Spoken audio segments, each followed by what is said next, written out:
Bonjour tout le monde. Voilà, je vais vous faire une petite vidéo aujourd'hui concernant l'accord de l'adjectif. Je sais que c'est en général pas une matière facile pour tout le monde, mais je vais vous l'expliquer de manière le plus simple possible et que vous ayez au moins la base pour commencer à former des phrases avec des adjectifs. Alors, première chose à savoir, c'est quoi l'adjectif et il est où dans les phrases en néerlandais. Alors, le premier adjectif, c'est l'adjectif épithète. On s'en fiche un peu de savoir qu'il s'appelle épithète, mais c'est juste pour vous expliquer qu'il est devant le nom. Donc, il explique quelque chose en plus sur le nom. Par exemple, ici, je vous ai mis un petit exemple. Het is een grote jongen. Donc, le fait que le garçon de jongen is groot, est grand, le groot se met devant jongen. D'accord? On ne dit pas het is, c'est een jongen groot. Comme on dirait pourtant la même chose en français. C'est un grand garçon. Het is een grote jongen. En néerlandais, c'est quasi tout le temps comme ça. On mettra toujours l'adjectif, donc la description de la chose, avant le nom. D'accord? Nous, on pourrait dire c'est un pull bleu. D'accord? Donc le bleu vient après pull. Mais en néerlandais, on va dire het is een blauwe trui. D'accord? Donc le blauwe se mettra toujours devant le pull. La manière dont on décrit se mettra toujours devant.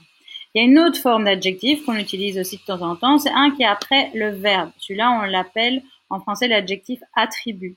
Et celui-là, il est à la fin de la phrase, en général après un verbe, et donc il n'y a plus de nom ni rien, et il est jamais, il reste comme ça, il n'est pas conjugué, donc vous n'aurez pas de problème avec celui-là. Par exemple, le garçon est grand, de jongen is groot. Het meisje is groot. Quoi que ce soit, si c'est comme ça après un verbe et à la fin de la phrase, il ne changera pas et il ne sera pas conjugué. Donc ça, c'est assez facile. Ceux qui sont là à la fin de la phrase, derrière un verbe, ils ne sont pas conjugués, vous n'avez pas à vous inquiéter de cela. Alors, ceux qui sont à conjuguer, donc quand ils sont devant un nom. D'accord? Donc, je rappelle bien, c'est ceux qui sont, je l'ai mis ici avec 3 points d'exclamation, c'est ceux qui sont devant un nom. D'accord? Donc, par exemple, dans l'exemple ici, le nom c'est huis, la maison. On va donner une description de la maison. On va dire que la maison est grande. Et donc, on va dire, ik heb een groot huis. Ok? Celui qui a conjugué, c'est celui-là. C'est groot. D'accord? Ici, en l'occurrence, il n'est pas conjugué. Pourquoi? Il n'est pas conjugué parce que il y a 3 catégories ou 3 choses qui sont ensemble et qui sont le cas, et donc elles vont être ensemble. Et si ces 3 sont ensemble, eh bien, on va pas devoir rajouter un e. Si ces 3 conditions, on va dire, sont remplies, on ne va pas rajouter de e. Et ici, on rajoute pas de e. Si une de ces 3 conditions, je vais vous les dire juste après, si une de ces 3 conditions n'est pas remplie, alors on va mettre un e. Et il faut savoir que dans 80% des cas, vous allez devoir rajouter un e. D'accord? Il n'y a pas de e pour 3 raisons. Alors, il n'y a pas de e quand le nom est indéfini. Ça veut dire que c'est un mot en het. Alors, je reviens un petit peu en arrière sur l'exemple qu'on avait tout à l'heure. Pour le mot huis, c'est het huis. Évidemment, vous ne le voyez pas dans la phrase. Il n'y a pas marqué het. Donc, ce qui est un petit peu difficile, c'est qu'il faut savoir que huis, c'est het huis. Ok? Donc, quand c'est un mot en het, et il y en a quelques-uns, et vous allez juste les apprendre cela, comme ça vous savez, qui sont en het. Donc, quand c'est un mot en het, déjà, aïe aïe aïe, il y a une condition qui est remplie, donc peut-être que je vais pas devoir rajouter de e. Donc, première condition, indéfini. C'est un mot en het. Vous n'allez peut-être pas le voir dans la phrase, mais c'est un mot en het. Deuxième condition qui doit être là, c'est que c'est neutre. Il doit avoir un un dans la phrase ou rien du tout. Mais il ne peut pas avoir de de et de het. S'il y a un de et un het, vous savez que c'est ok, c'est bon, je mets un e. Ok? Et donc, s'il y a un je peux revenir à mon exemple. Donc, ici, il y avait un un, d'accord? Vous voyez ici, hop, c'est un peu dans le mot, donc vous voyez pas très bien, mais il y a un donc, on a la deuxième condition qui est remplie. C'est un mot en het, il y a un dans la phrase. Il pourrait très bien aussi avoir rien du tout, pas de déterminant, d'accord? S'il n'y a pas de déterminant, c'est pareil que s'il y a un. La troisième condition, c'est qu'il est au singulier, d'accord? Donc, ce ne peut pas être un mot au pluriel. À partir du moment où le mot est au pluriel, c'est bon, vous rajoutez un e. Si, alors là j'ai bien mis un grand stop, si et seulement si ces trois conditions sont rassemblées, alors vous ne rajoutez pas de E à l'adjectif. Si une de ces trois conditions n'est pas, donc moi je le fais souvent avec un feu de signalisation, 1, c'est un mot indéfini, 2, c'est un mot, il y a un un où il y a rien du tout comme déterminant dans la phrase, 3, il est au singulier, si ces trois ensemble sont réunis, je le conjugue pas. S'il y a un de ces trois qui n'est pas, alors je rajoute un E. Et dans presque tous les cas, je vais devoir rajouter un E. D'accord? Alors, on rajoute donc le E. Si une de ces trois conditions n'est pas remplie. Ok? Si les trois conditions sont remplies, bah alors on ne rajoute pas de E. Donc, presque à 85% des cas, allez, 80% des cas, je vais dire, on rajoute un E à la fin de l'adjectif, qui est donc devant, mais sauf si les trois conditions sont remplies. On va faire quelques exemples pour que vous compreniez bien.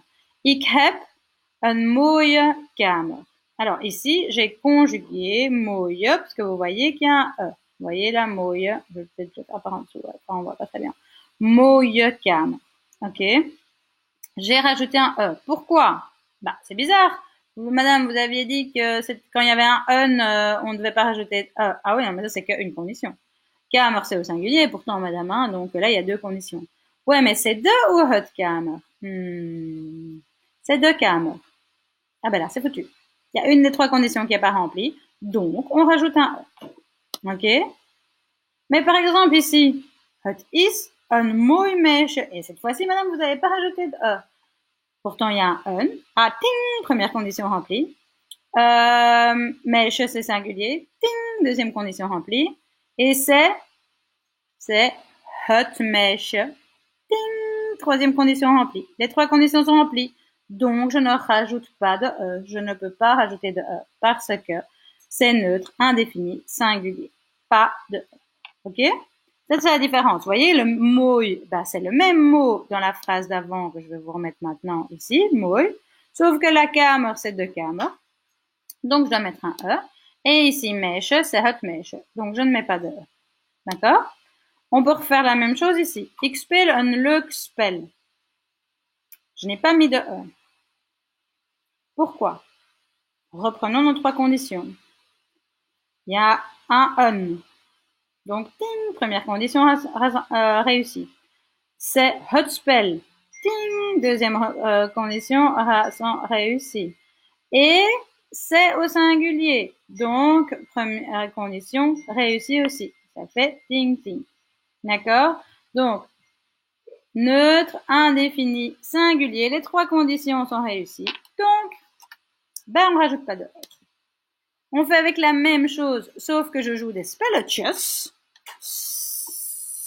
Donc mes jeux, mais c'est plus un jeu, mais c'est des jeux. Ah, il y a une des conditions qui n'est plus remplie, vu que maintenant c'est un pluriel. La phrase est la même, sauf que je joue à un jeu, mais à des jeux.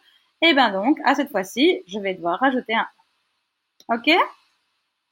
Attention par contre, vu qu'on rajoute un E, qu'on enlève les E, etc., il va y avoir des changements dans les règles d'orthographe.